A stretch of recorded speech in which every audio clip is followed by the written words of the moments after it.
아주 오랜 옛날 우리 옛 이야기. 여러분 안녕하세요. 오늘도 아주 오랜 옛날 이야기와 함께 해주셔서 진심으로 감사드립니다. 옛날 이야기 속에는 작은 물건 하나가 감춰진 진실을 밝혀낼 때가 있죠. 그리고 아무리 아름다운 물건이라도 사람의 욕심과 원한이 스며들면 누군가를 해치는 무서운 재앙이 되기도 합니다. 오늘 여러분께 들려드릴 이야기는 달빛 아래에서는 은빛으로 빛나고 등불 아래에서는 깊은 푸른빛을 띠는 신비로운 비단에서 시작되는데요. 병든 어머니와 가난한 딸이 정성을 다해 만든 이 비단은 욕심 많은 포목전 주인의 손에 넘어가면서 수많은 사람의 운명을 뒤흔들게 되죠. 진흙 속에서도 맑은 꽃을 피우는 연꽃처럼 억울한 누명을 쓰게 된 딸은 깊은 원한 속에서도 바른 마음을 지켜낼 수 있을까요? 그럼 지금부터 탐욕으로 인해 독이 되어 돌아온 푸른 비단과 붉은 연꽃 매듭에 얽힌 이야기를 들려드리겠습니다.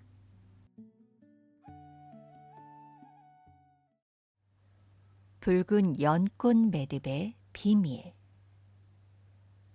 옛날 어느 산골 가난한 고을에 유독 나날이 살림이 불어가는 집이 하나 있었으니 바로 고을에서 가장 큰 포목전을 운영하는 김만덕의 집이었습니다. 김만덕은 가난한 여인들에게 실을 빌려주고 여인들이 밤을 새워 짠 배와 비단을 사들이는 장사로 큰 돈을 벌었어요. 겉으로 보기에는 서로 돕는 장사 같았지만 속을 들여다보면 그렇지 않았습니다. 김만덕은 가난한 여인들이 글을 모르고 셈에 어둡다는 것을 잘 알고 있었거든요. 그래서 품삯을 줄 때는 슬쩍 깎고 빚을 적을 때는 슬쩍 부풀렸어요. 여인들은 무언가 이상하다고 느끼면서도 문서를 읽을 수 없으니 따질 도리가 없었죠. 게다가 만덕에게 밉보이면 실을 구할 수도 짠천을 팔 수도 없었기에 다들 억울함을 삼키며 살았습니다. 한편 그 고을 끝자락 다 쓰러져가는 초가집에 분이라는 20살 처녀가 병든 어머니 향심을 모시고 살았어요. 향심은 젊은 시절 고을에서 이름난 염색장이었습니다.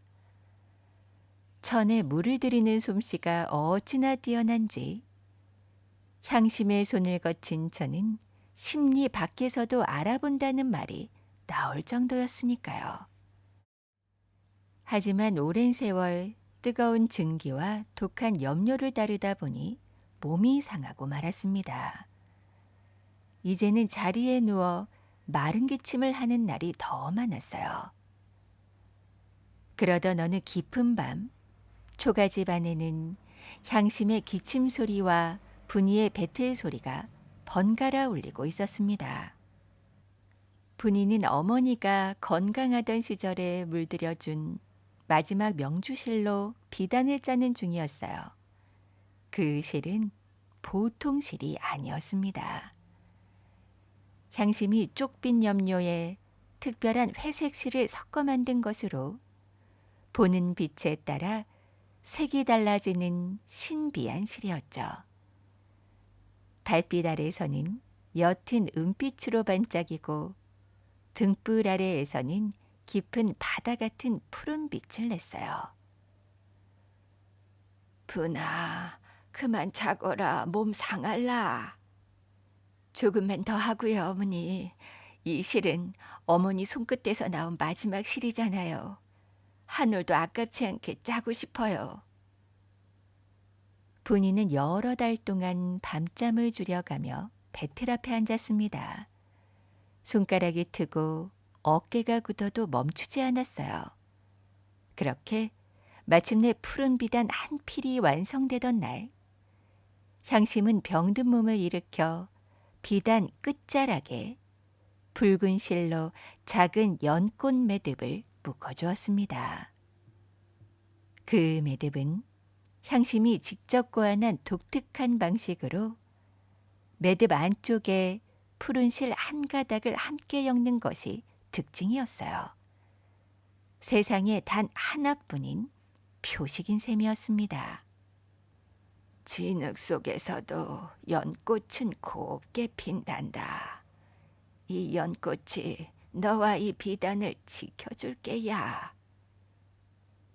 사실 향심은 이 비단을 팔고 싶지 않았습니다. 하지만 형편이 허락하지 않았어요.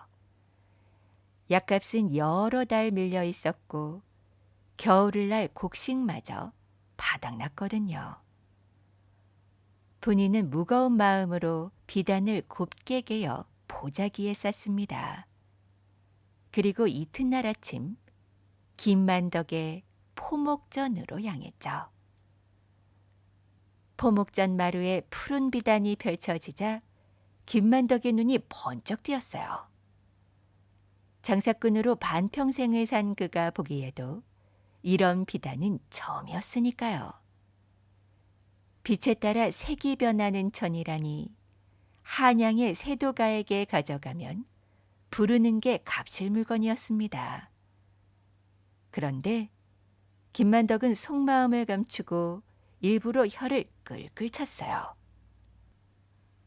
이런 짜임새가 영 고르지 못하구나. 빛깔도 이랬다 저랬다 하는 것이 물이 잘못 든 게야. 이런 저는 제가 받기 어렵다. 어르신, 그 비단은 달빛과 등불에 따라 색이 달라지도록 일부러 그리 짠 것입니다. 흠이 아니라 귀한 솜씨이지요. 내가 장사 하루 이틀 하는 줄 아나. 어디서 계집아이가 말댔구냐. 김만덕은 자를 가져와 비단에 길이를 재기 시작했어요. 그런데 그 자는 보통 자가 아니었습니다. 눈금 사이를 남들보다 넓게 새긴 가짜 자였거든요. 분이는 분명히 15자를 짰는데 김만덕의 자로 재니 12자밖에 나오지 않았습니다. 아니 어르신, 소녀가 분명 15자를 짰습니다. 다시 한번 재어주십시오. 눈앞에서 잰 것을 보고도 그러느냐. 12자면 12자인 게지. 처음부터 잘못된 자로 치수를 재었으니 몇 번을 세어도 셈이 맞을 리가 없었어요. 김만덕은 여기서 멈추지 않았습니다. 그는 낡은 문서 한 장을 꺼내 분이 앞에 내밀었어요. 네가 작년에 약값이며 곡식값으로 빌려간 돈이 이자가 붙어 이만큼이다. 이 비단값을 쳐줘도 아직 빚이 남아있어. 남은 빚은 우리 포목전에서 일해서 갚거라. 분이는 가슴이 철렁 내려앉았어요. 거기 적힌 액수가 처음 돈을 빌릴 때 들었던 것보다 훨씬 컸거든요. 하지만 글을 온전히 읽지 못하니 어디가 어떻게 잘못되었는지 따질 수가 없었습니다. 분이는 입술을 깨물고는 마지막으로 비단 끝에 붉은 연꽃 매듭을 가리켰죠. 이 비단은 병든 제 어머니의 마지막 작품입니다. 이 매듭만은 부디 그대로 두어주십시오. 그 말을 들은 김만덕의 눈이 가늘어졌어요. 훗날 분이가 이 매듭을 근거로 비단의 주인이라고 주장하면 골치 아픈 일이 생길 수도 있겠다 싶었으니까요. 그는 대답 대신 가위를 집어들더니 연꽃 매듭을 싹둑 잘라 바닥에 던져버렸습니다. 이제 이 비단은 내 물건이다. 남의 물건에 웬 매듭이냐? 분이는 바닥에 떨어진 매듭을 보며 어머니의 손길이 잘려나간 것만 같아 눈물을 삼켰습니다. 그런데 그 광경을 우연히 지켜본 이가 있었죠. 바로 김만덕의 외동딸 소혜였어요. 소혜는 분이와 나이가 비슷한 처녀로 마음이 곱고 인정이 많았습니다. 아버지가 성실한 장사로 큰 돈을 번 줄만 알고 자란 소혜는 그날 아버지의 모습이 어쩐지 낯설고 무섭게 느껴졌죠. 아버지가 자리를 뜬 뒤 소혜는 바닥에 버려진 붉은 연꽃 매듭을 조용히 주워 품에 간직했어요. 매듭에는 손톱만한 푸른 비단 조각이 붙어 있었습니다. 참으로 고운 비단이었는데 미안해요. 내가 해줄 수 있는 게 없어서. 소혜는 돌아서는 분이의 등 뒤에 대고 들릴 듯 말 듯 중얼거렸습니다. 그날부터 분이는 김만덕의 포목전에서 천을 나르고 창고를 청소하는 일을 시작했어요. 그런데 포목전에서 일하다 보니 놀라운 사실을 알게 되었습니다. 자신처럼 김만덕에게 속은 여인이 한둘이 아니었던 거였죠. 어떤 과부는 8자의 배를 바치고도 5자 값의 품상만 받았고, 어린아이를 홀로 기르는 젊은 여인은 빌린 실값보다 더 많은 이자를 물고 있었습니다. 하루는 분이가 조심스레 물었어요. 아주머니, 그리 억울한 일을 당하고도 어찌 아무 말씀도 안 하십니까? 아이고, 말해서 뭐 하겠나. 저 어르신 눈밖에 나면 당장 실 한 탈에도 못 구해. 짜놓은 천도 못 팔고 우리 같은 사람은 그저 잡는 게 사는 길이네. 분이는 자신만 억울한 것이 아니었다는 사실에 가슴이 뜨거워졌어요. 하지만 지금은 어머니를 살리는 일이 먼저였습니다. 분이는 치밀어 오르는 분노를 꾹꾹 눌러 삼키며 묵묵히 일했어요. 그리고 그해 여름, 유난히 길고 지독한 장마가 시작되었습니다. 며칠씩 그치지 않고 퍼붓는 비에 포목전 뒤창고 지붕이 새기 시작했어요. 빗물이 스며들자 창고에 쌓아둔 여러 필의 비단과 무명이 눅눅해지고 쾌쾌한 곰팡이 냄새가 나기 시작했습니다. 어르신, 이 천들은 모두 꺼내서 햇볕에 오래 말려야 합니다. 그냥 두면 못 쓰게 됩니다. 안 될 소리. 마당 가득 천을 널어놓으면 지나가는 사람마다 볼 것 아니냐. 포목전 천에 곰팡이가 슬었다는 소문이 나면 장사는 끝장이야. 그런데 마침 그 무렵 고을에 떠돌이 약장수가 들어왔어요. 김만덕은 그에게서 해충과 곰팡이를 없앤다는 훈증약을 사들였습니다. 약을 태워 그 연기를 천에 쐬면 곰팡이가 죽는다는 거였죠. 약장수는 약을 건네며 신신당부했습니다. 어르신, 이 약은 독한 물건입니다요. 맡긴 곳에서 많이 데우면 사람과 짐승에게도 해롭습니다. 반드시 창고문을 활짝 열고 조금씩만 쓰셔야 합니다. 알았네, 알았어. 장사꾼이 물건이나 팔 것이지 잔소리가 많구만. 김만덕의 귀에 약장수의 경고 따위는 들어오지 않았습니다. 약을 찔끔찔끔 쓰다가는 곰팡이가 다 죽지 않을 것 같았거든요. 그날 밤 김만덕은 창고 문을 꼭꼭 닫아 걸고 훈증약을 화로에 잔뜩 부어 밤새 태웠어요. 매캐한 연기가 밀폐된 창고 안을 가득 채우고 천이란 천에는 모두 독한 기운이 깊이 깊이 스며들었습니다. 그런데 하필이면 분이의 푸른 비단이 훈중화로에서 가장 가까운 곳에 놓여 있었어요. 그래서 다른 어떤 천보다도 도끼를 많이 머금게 되었어요. 그리고 이것이 훗날 어떤 재앙을 불러올지 아무도 알지 못했습니다. 이튿날 아침 창고 문을 열자 코를 찌르는 독한 냄새가 왈칵 쏟아져 나왔어요. 천을 꺼내던 일꾼들은 연신 기침을 하고 어지럼증을 호소했습니다. 포목전에서 장부를 기록하는 젊은 점원 정호가 얼굴이 하얘져서 말했죠. 어르신, 냄새가 심상치 않습니다.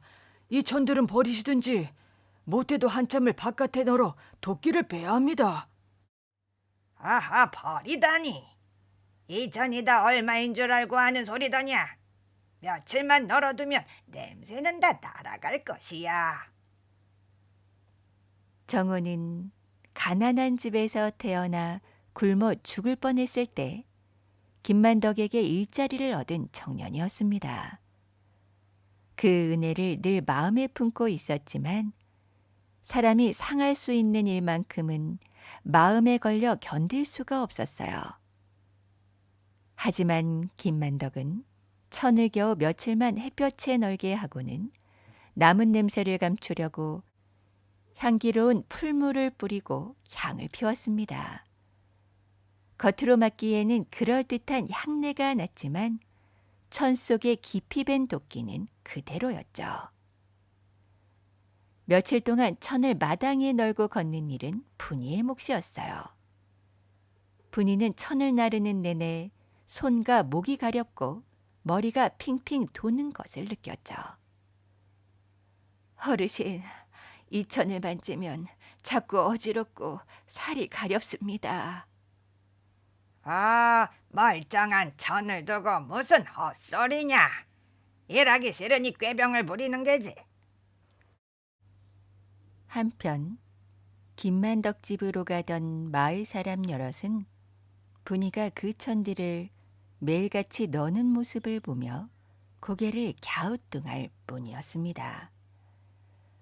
장마가 거치고 얼마 지나지 않아 김만덕은 분이의 푸른 비단을 반으로 잘랐어요.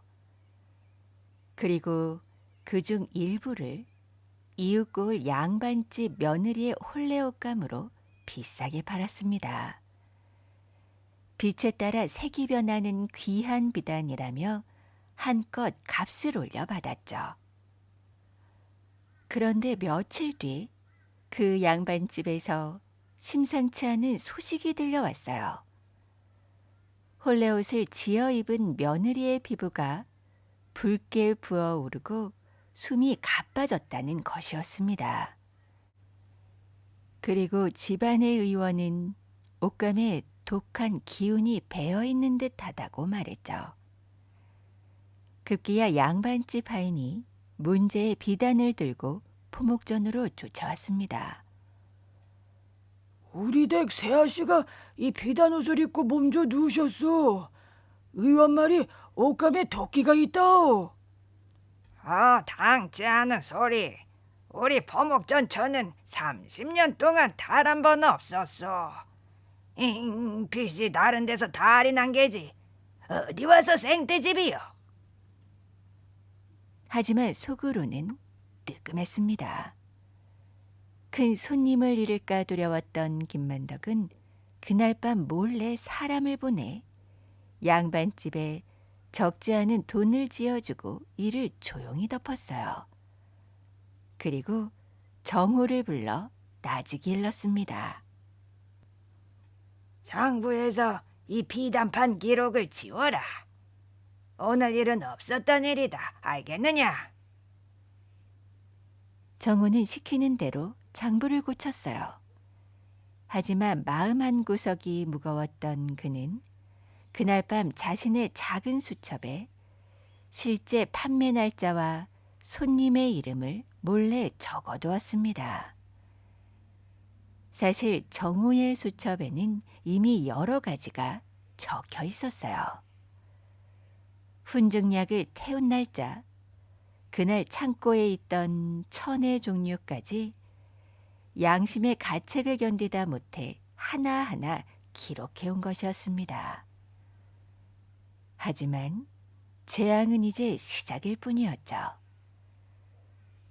훈증한 천들이 하나둘 팔려나가면서 그 천을 산 사람들이 여기저기서 앓기 시작했습니다.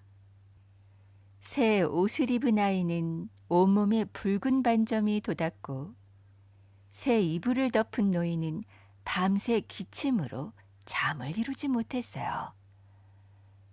포목 전 창고에서 일하던 어린 하녀도 천을 나르다가 그만 쓰러지고 말았습니다. 하나같이 비슷한 증세였어요. 피부가 붓고 가렵고 숨이 가빠지는 병이었습니다.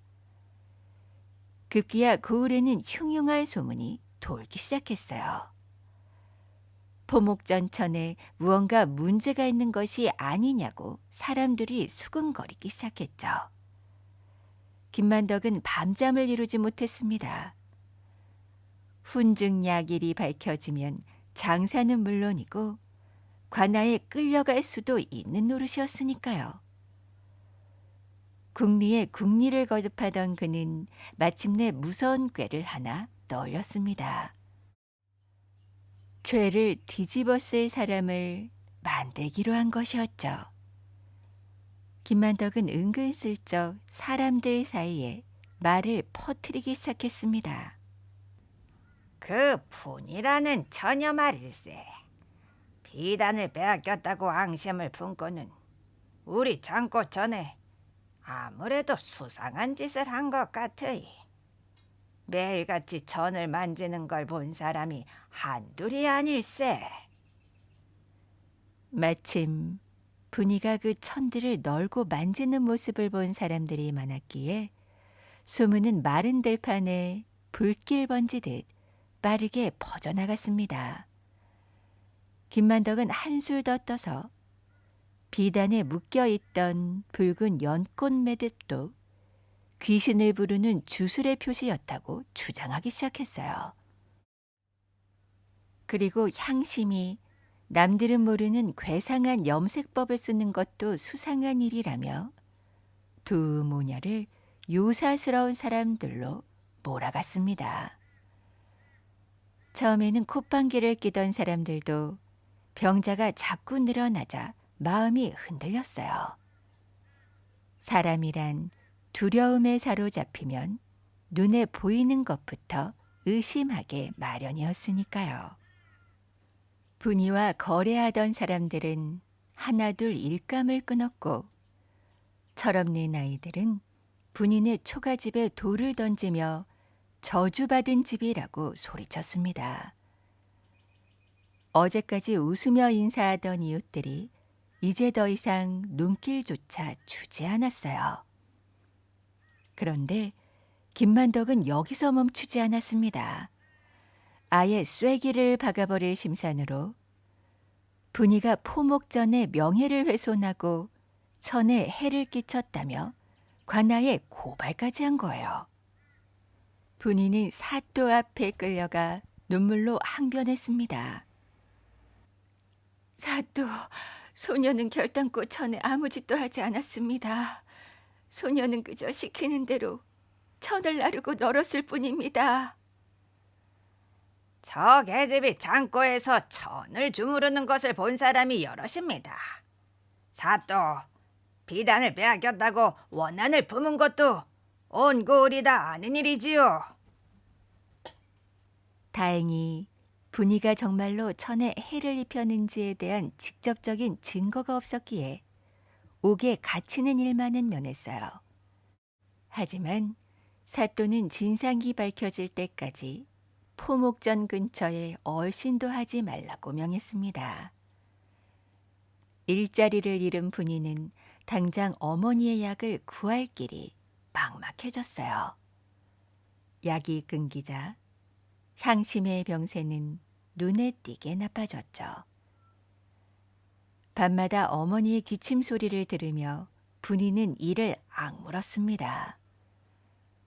가슴속에서 시커먼 불길 같은 것이 치밀어 올랐어요. 김만덕도 자신처럼 모든 것을 잃고 나락으로 떨어졌으면 좋겠다는 생각이 자꾸만 고개를 들었죠. 그 생각이 어찌나 뜨겁고 무서운지 분이는 스스로도 겁이 날 지경이었습니다. 하지만 아무런 힘이 없는 자신이 무슨 일을 할 수 있을까 싶었죠. 그런 딸의 얼굴을 가만히 바라보던 형심이 조용히 입을 열었습니다. 분이야, 참기만 하지 말거라.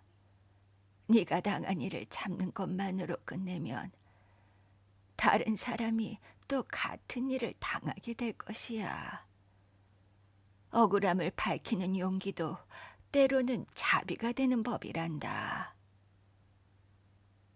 그러던 어느 날 분이는 어머니의 약초라도 얻어볼까 하여 골박 산자락에 있는 작은 암자를 찾아갔습니다. 그 암자에는 효각 스님이라는 노승이 홀로 머물고 있었어요. 분이 모녀는 오래전부터 암자에 배와 혼이불을 지어 바쳐왔기에 스님과는 서로 잘 아는 사이였습니다. 스님은 분이의 초췌한 얼굴을 보고는 말없이 약초 끄러미부터 챙겨주었어요. 따뜻한 차 한 잔을 앞에 두자 분이는 그동안 가슴에 눌러 담았던 이야기를 봇물 터지듯 쏟아냈습니다. 비단을 빼앗긴 일, 누명을 쓴 일, 어머니의 약이 끊긴 일까지 모두 말이죠. 그리고 마지막에는 떨리는 목소리로 털어놓았어요. 스님, 소녀는 그자에게 복수하고 싶습니다. 그 집안이 풍비박산 나는 꼴을 보고 싶습니다. 이런 마음을 품는 소녀가 나쁜 것인지요? 효각 스님은 한참 동안 말이 없었어요. 그러다 조용히 입을 열었습니다. 뜻밖에도 스님은 김만덕의 죄를 덮고 참으라고 하지 않았죠. 오히려 잘못을 세상에 밝혀야 한다고, 그래야 더 많은 사람이 다치는 것을 막을 수 있다고 말했습니다.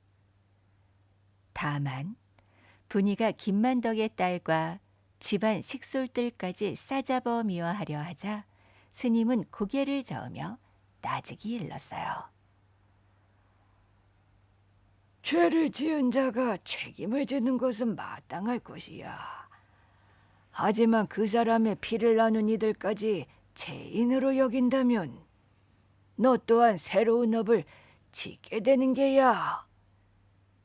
진실은 칼과도 같아서 원수를 베려고 들면 또 다른 원한을 낳지만 사람이 더 다치는 것을 막으려고 들면 사람을 살리는 칼이 된다.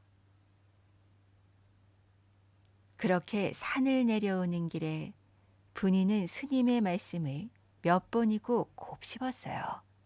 그리곤 마음을 정했습니다.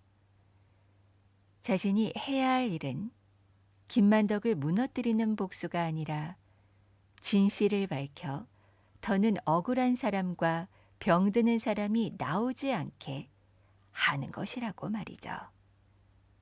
그날 밤 분이의 눈빛은 전과 달라져 있었어요. 그로부터 며칠 뒤 해질 무렵 분이네 초가집 살인문 앞에 장옷으로 얼굴을 가린 처녀 하나가 조심스레 나타났습니다. 그녀는 바로 김만덕의 딸 소애였어요. 소애는 사람들의 눈을 피해 어스름을 틈타 찾아온 것이었습니다. 분이는 원수의 딸이 제 발로 찾아온 것에 놀라 잠시 문 앞에 우두커니 서 있었죠. 아니, 이 밤에 여기는 어인일이십니까? 드릴 것이 있어서 왔습니다. 이것이 그대의 것이지요. 소애가 품에서 꺼낸 것은 다름 아닌 붉은 연꽃 매듭이었어요. 김만덕이 가위로 잘라 바닥에 버렸던 그 매듭을 소혜가 몰래 주워 간직해온 것이었습니다. 매듭에는 손톱만한 푸른 비단 조각이 그대로 붙어 있었어요. 분이는 떨리는 손으로 매듭을 받아들었습니다. 어머니의 손길이 다시 돌아온 것만 같아 쿵끝이 시큰해졌죠. 그런데 그때 방 안에 누워있던 향심이 이상한 낌새를 느꼈어요. 매듭에 붙은 비단 조각에서 희미하게 코를 찌르는 냄새가 났던 거예요. 향심은 딸을 불러 그 조각을 코앞에 대고 몇 번이나 냄새를 맡았습니다. 평생 천과 염료를 만지며 살아온 향심의 코는 늙고 병들었어도 여전히 예민했거든요. 이 냄새는 염료 냄새가 아니다. 오래전 관청 창고 근처에서 맡아본 적이 있지. 그래, 벌레를 죽이는 해충약 냄새야. 그 약은 잠깐 쓰고 바람에 날려야 하는 것인데 천에 일이 깊이 배었다면 사람의 살갗과 숨길을 해치고도 남는다. 필시 포목전 창고에서 무슨 일이 있었던 게로구나. 분이의 머릿속에 지난 여름의 일들이 번개처럼 스쳐 지나갔습니다. 장마의 젖은 천들, 그리고 밤새 닫혀있던 창고, 그리고 이튿날 아침에 그 독한 냄새까지 모든 조각이 하나로 맞춰지고 있었어요. 이제 필요한 것은 훈중약이 사용된 날짜와 그때 창고에 있던 천이 누구에게 팔려나갔는지를 밝히는 일이었습니다. 그리고 그것을 아는 사람은 단 한 명, 포목전의 장부를 기록하는 정호뿐이었죠. 분이는 며칠을 기다린 끝에 장터 어귀에서 정호를 만났어요. 분이가 다가서자 정호는 흠칫 놀라며 주위부터 살폈죠. 정호 도령 부탁이 있습니다. 포목전의 실제 거래 기록을 좀 보여주십시오. 도령이 무언가 따로 적어두시는 것을 창고에서 일할 때 보았습니다. 그건 아니됩니다. 김만덕 어르신은 굶어 죽어가던 나를 거두어 주신 분이요. 내가 그분을 공경에 빠뜨릴 수는 없는 노릇이오. 하지만 도령, 은혜를 입었다는 이유로 죄 없는 사람들이 병들어가는 것을 몸벌쩍하는 것이 과연 그 은혜에 보답하는 길입니까? 지금 이 순간에도 독이 밴 천을 덮고자 하는 사람들이 많습니다. 정호는 아무 대답도 하지 못하고 도망치듯 자리를 떠났어요. 하지만 그날 저녁 정호는 차마 눈뜨고 볼 수 없는 광경을 목격하고 말았습니다. 포목전의 어린 하녀가 천더미를 나르다 또다시 픽 쓰러진 거예요.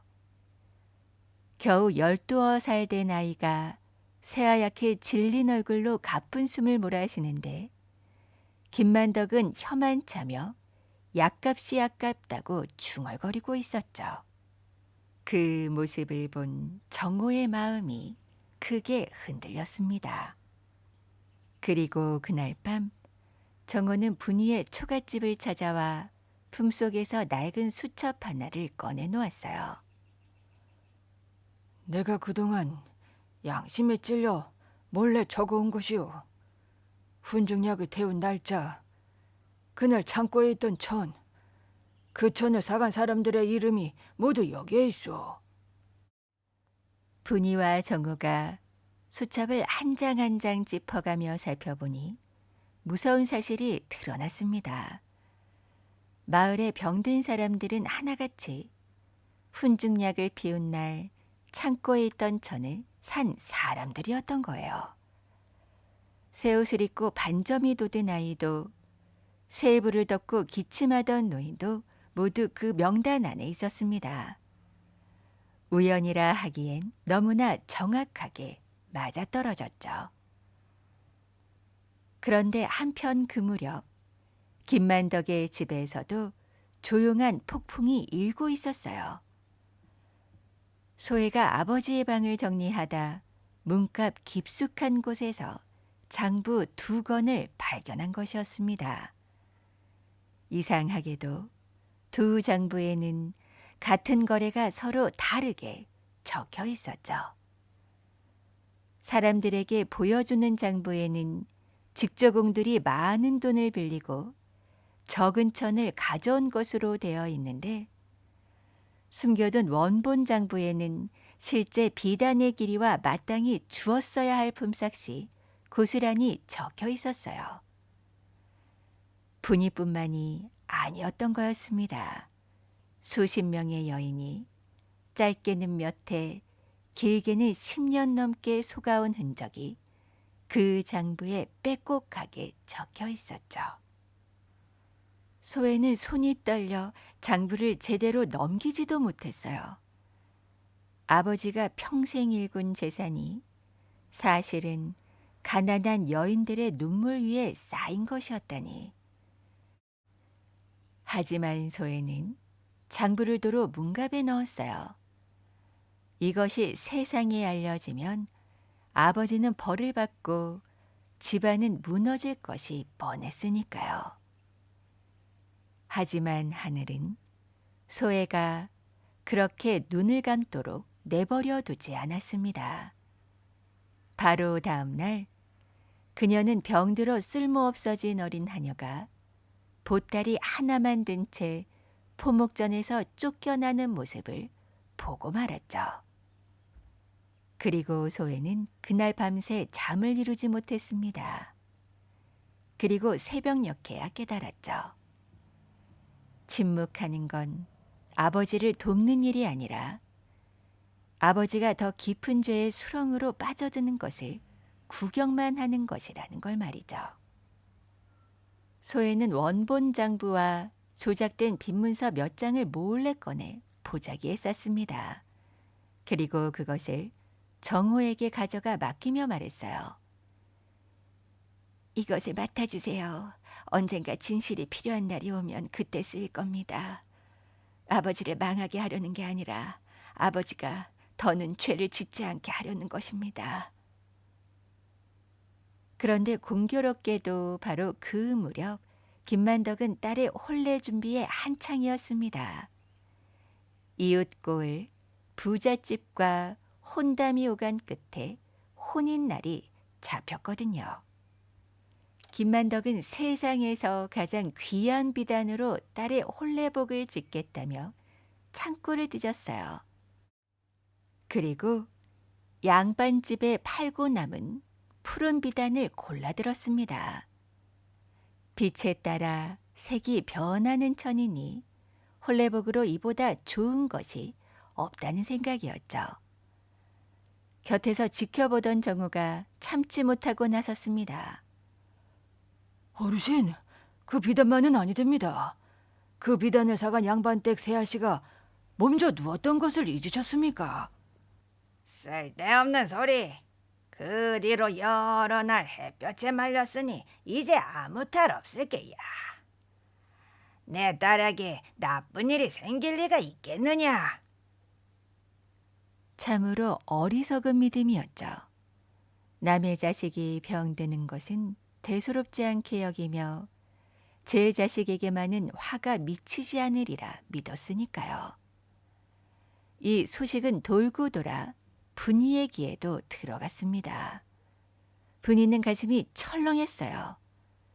소혜는 본래 향과 먼지에 약해 어릴 적부터 기침을 많이 달고 살았다는 것을 포목전 사람들에게 익히 들어 알고 있었거든요. 그런 몸으로 도끼를 가장 많이 머금은 그 비단을 입는다면 무슨 일이 벌어질지 몰랐습니다. 분이는 사람을 통해 소혜에게 간곡한 말을 전했어요. 절대 그 비단 옷만은 입지 말라고 꼭 전해주시오. 하지만 마음이 약한 소에는 아버지의 뜻을 거스르지 못했죠. 이윽고 홀렛날이 되었습니다. 김만덕의 집에서는 친척과 마을 유지들을 초대한 큰 잔치가 열렸어요. 마당에는 차일이 쳐지고 음식 냄새가 진동했으며 사람들의 웃음소리가 담장을 넘었습니다. 이윽고 소혜가 푸른 비단 홀레복을 입고 손님들 앞에 나섰어요. 햇빛 아래 깊은 푸른빛으로 일렁이는 홀레복은 눈이 부시게 아름다웠습니다. 손님들의 감탄이 여기저기에서 터져나왔죠. 그런데 옷을 입은 지 얼마 지나지 않아 소혜의 얼굴빛이 변하기 시작했어요. 목과 손이 붉게 부어오르고 잔기침이 점점 심해지더니 이내 숨을 제대로 쉬지 못했습니다. 그리고 손님들이 보는 앞에서 소혜는 그대로 쓰러지고 말았어요. 잔치집은 순식간에 아수라장이 되었습니다. 그때 마침 잔치 심부름으로 그 근처에 와 있던 분이가 소란을 듣고 달려왔죠. 당황한 김만덕은 분이를 보자마자 손가락질하며 소리쳤어요. 저기 집이 기어인 내 딸에게까지 저주를 걸었구나. 저 년을 당장 잡아라. 사람들이 분이를 붙잡으려고 우르르 몰려들었습니다. 하지만 분이는 당황하지 않았어요. 오히려 사람들을 해치고 소에게로 곧장 달려갔습니다. 저주가 아닙니다. 옷에 도끼가 밴 것이니 우선 이 옷부터 벗겨야 합니다. 분이의 외침이 어찌나 절박하고 확신에 차 있던지 사람들은 얼떨결에 그 말을 따랐습니다. 분이는 소의 독이 밴 겉옷을 벗기고 맑은 물을 가져오게 하여 소의 손과 목을 씻겼어요. 그러자 소의 숨소리가 조금씩 돌아오기 시작했죠. 곧이어 의원이 달려와 약을 먹이고 침을 놓았습니다. 소혜를 살핀 의원이 고개를 들고 말했어요. 조금만 늦었으면 숨길이 아주 막힐 뻔했소. 저 처녀가 옷을 벗기고 바람을 통하게 하지 않았다면 큰일 날 뻔했습니다. 그 순간 잔치집이 조용해졌어요. 사람들은 분이를 바라보았습니다. 저주를 걸었다는 처녀가 자신을 모함한 원수의 딸을 살리려고 누구보다 먼저 달려들었던 거였죠. 저주라는 말을 곧이곧대로 믿었던 사람들의 마음속에 분이에 대한 미안함과 김만덕에 대한 의심이 자리하기 시작했습니다. 일이 이 지경에 이르자 사또도 더는 두고 볼 수가 없었어요. 사또는 포목전 창고를 봉하고 남아있는 천과 장부를 모두 조사하라 명했죠. 그리고 며칠 뒤 관아마당에서 재판이 열렸습니다. 골 사람들이 구름처럼 모여들었어요. 증거는 차례차례 드러나기 시작했죠. 먼저 정우가 수첩을 내놓았습니다. 훈증약을 태운 날짜와 그날 창고에 있던 천, 그 천을 사간 사람들의 이름이 적힌 기록이었어요. 병든 사람들의 이름과 수첩의 명단이 하나하나 맞아떨어지자 구경하던 사람들 사이에서 탄식이 터져나왔습니다. 이어서 소혜가 맡겨두었던 원본 장부와 위조 장부가 나란히 펼쳐졌죠. 같은 거래가 두 장부에 다르게 적혀 있으니 변명할 여지가 없었어요.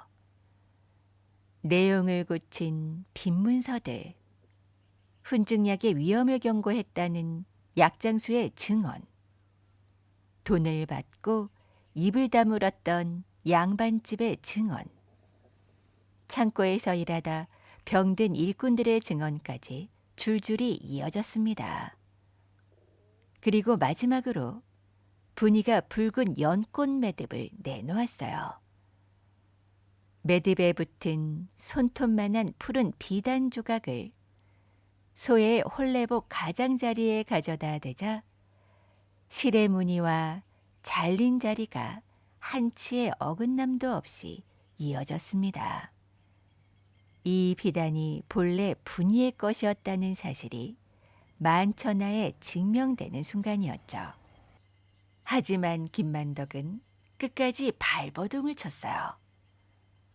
사또 모함이요. 저 정월한 놈과 분이랑 계집이 짜고 나를 함정에 빠뜨린 것이요.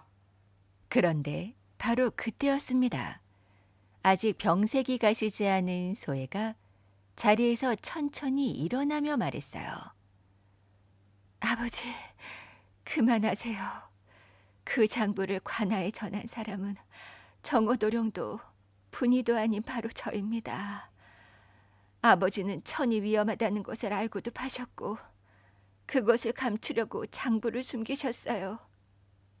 딸인 제가 두 눈으로 보았습니다. 딸의 증언 앞에서 김만덕은 무너져 내렸어요. 그는 한참을 엎드려 있다가 마침내 모든 것을 털어놓았습니다. 처음에는 작은 손해를 피하려고 거짓말을 했을 뿐이었는데 그 거짓말을 덮으려다 보니 더 큰 거짓말이 필요했고 그러다 결국 죄 없는 사람에게 누명까지 씌우게 되었다는 거였죠. 그는 늙은 얼굴을 감싸며 통곡했습니다. 남에게 팔았던 독이 돌고 돌아 세상에서 가장 아끼는 딸의 목을 조를 줄은 꿈에도 몰랐으니까요. 이윽고 사또의 판결이 내려졌습니다. 김만덕의 재산 일부를 팔아 병든 사람들의 치료비와 여인들의 밀린 품삯을 물어주게 하고 거짓으로 꾸며진 빈문서들은 관아 마당에서 모두 불태우게 했어요.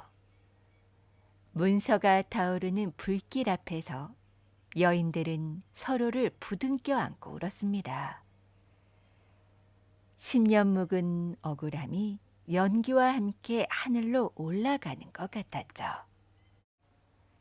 김만덕은 곤장을 맞고 옥에 갇혔으며 옥살이를 마친 뒤에도 제 몸으로 일해서 남은 빚을 갚으라는 명을 받았어요. 분이는 김만덕이 죄에 맞는 책임을 지는 것은 그가 마땅히 짊어져야 할 업보라고 생각했어요. 다만 죄 없는 소혜가 아버지의 잘못 때문에 마을에서 쫓겨날 처지가 되자 분이는 사람들 앞에 나서서 소혜를 감쌌습니다. 아비의 죄가 자식의 죄는 아니며 장부를 세상에 내놓아 진실을 밝힌 사람이 바로 소혜라는 것을 일깨웠죠. 세월이 흘러 상처가 아물어가는 동안 고을에는 작지만 놀라운 변화가 생겼습니다. 그들은 관아가 내어주겠다는 포목전을 사양하고 대신 품삯을 돌려받은 여인들이 그 돈을 조금씩 모아 장터의 빈 가게 하나를 빌려 공동 배틀방을 열었어요. 정호도 제 돈을 보탰고 소혜는 가진 장신구를 팔아 도왔습니다. 그리고 배틀방에는 몇 가지 약속이 세워졌어요. 천의 길이는 파는 사람과 사는 사람이 함께 확인할 것, 장부는 누구나 볼 수 있는 곳에 둘 것, 글을 모르는 사람에게는 내용을 소리내어 읽어줄 것, 실값과 품삯은 따로 적을 것, 그리고 병들거나 어려운 직조공에게는 지나친 이자를 받지 않을 것. 하나같이 김만덕의 포목전에서는 없었던 약속들이었습니다. 한편 기력을 되찾은 향심은 배틀방에 나와 젊은 여인들에게 염색법을 가르치게 되었어요. 소혜는 천을 자르고 바느질하는 일을 처음부터 배웠습니다. 그리고 아버지에게 속았던 여인들을 한 사람 한 사람 찾아가 고개를 숙여 사과했어요. 처음에는 등을 돌리던 여인들도 소예의 진심에 조금씩 마음을 열게 되었죠.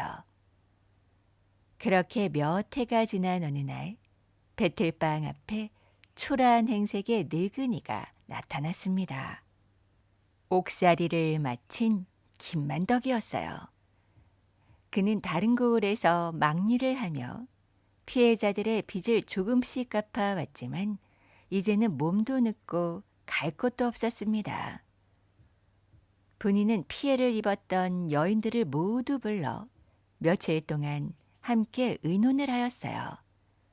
그리고 긴 의논 끝에 여인들은 2가지 조건을 내걸며 김만덕을 받아주기로 했습니다. 그 조건은 장부와 돈에는 일절 손대지 않는다는 것과 가장 낮은 창고일부터 시작하는 조건이었습니다. 그리고 김만덕은 그 조건을 겸허히 받아들였어요. 한때 고을에서 가장 큰 포목전의 주인이었던 사내는 이제 남이 정해준 품삯을 받으며 무거운 천을 날랐습니다. 그가 평생 처음 해보는 일이었죠. 그러던 어느 날 분이가 김만덕에게 천 한 피를 내밀며 길이를 재어보라고 했어요. 배틀방 사람들의 눈이 일제히 그에게 쏠렸습니다. 김만덕은 잠시 멈칫하더니 배틀방의 표준자를 가져왔죠. 그리고 천을 팽팽히 편 뒤 한치도 줄이지 않고 한치도 보태지 않고 정확하게 쟀어요. 15자요. 분이는 그 모습을 말없이 지켜보았습니다. 용서한다는 말은 하지 않았어요. 대신 이렇게 말했죠. 빚은 말로 갚는 것이 아니라 앞으로 살아갈 날들로 갚는 것입니다. 그해 겨울 분이와 향심은 오랜만에 새 푸른 비단 한 피를 완성했습니다. 예전처럼 달빛에는 은빛으로 등불에는 푸른빛으로 일렁이는 고운 비단이었어요. 향심은 비단 끝자락에 다시 붉은 실로 연꽃 매듭을 묶었어요. 지난날의 연꽃 매듭이 빼앗긴 사람의 억울함을 증명했다면 이 새로운 연꽃은 정직하게 흘린 땀과 오랜 악연을 스스로 끊어낸 사람들의 새 출발을 뜻하는 셈이었습니다. 마침 배틀방에 들린 효각 스님이 완성된 비단을 바라보며 잔잔히 웃었어요. 진흙에서 피어난 연꽃이 진흙을 미워하지 않듯 사람도 지난 원한에 머무르지 않고 그 잘못을 바로잡을 수 있는 법이지. 분이는 새 비단을 들고 마당으로 나가 햇볕 아래 활짝 펼쳤습니다.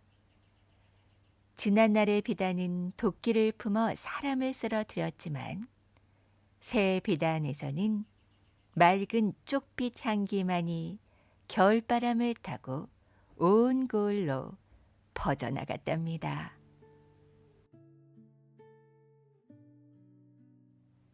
오늘 이야기 어떻게 들으셨나요?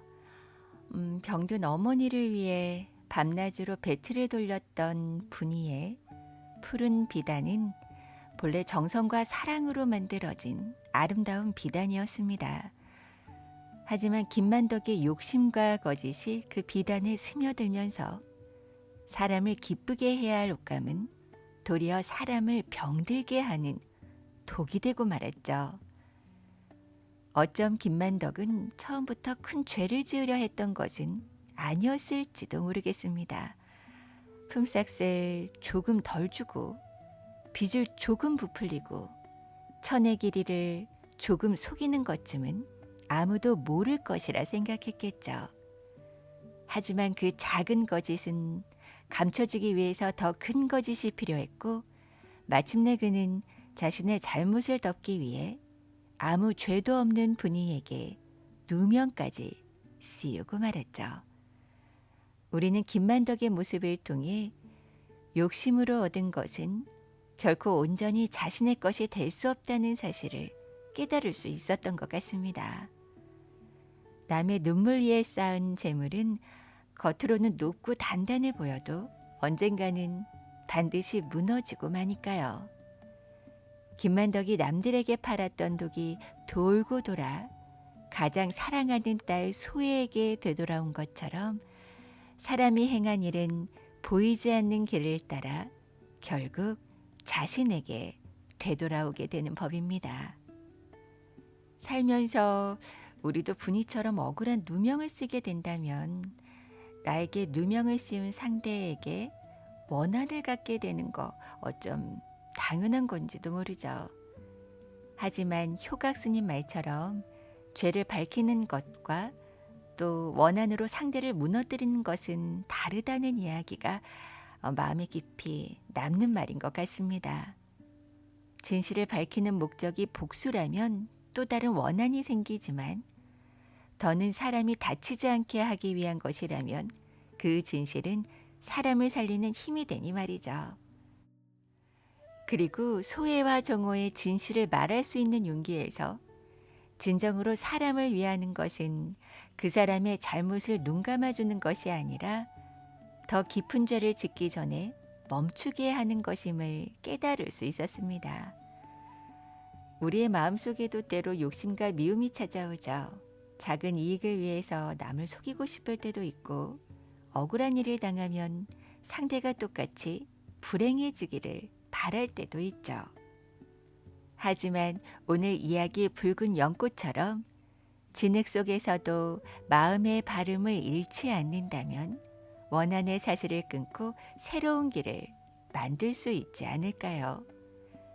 남을 속에 얻은 이득은 언젠가 독이 되어 돌아오지만 정직하게 흘린 땀과 사람을 살리려는 마음은 맑은 향기가 되어 오래도록 남을 것입니다. 오늘도 아주 오랜 옛날 이야기와 끝까지 함께 해주셔서 진심으로 감사드리고요. 저는 다음에 더 깊이 있고 따뜻한 이야기로 다시 찾아오겠습니다. 그럼 오늘도 꿀잠 주무세요.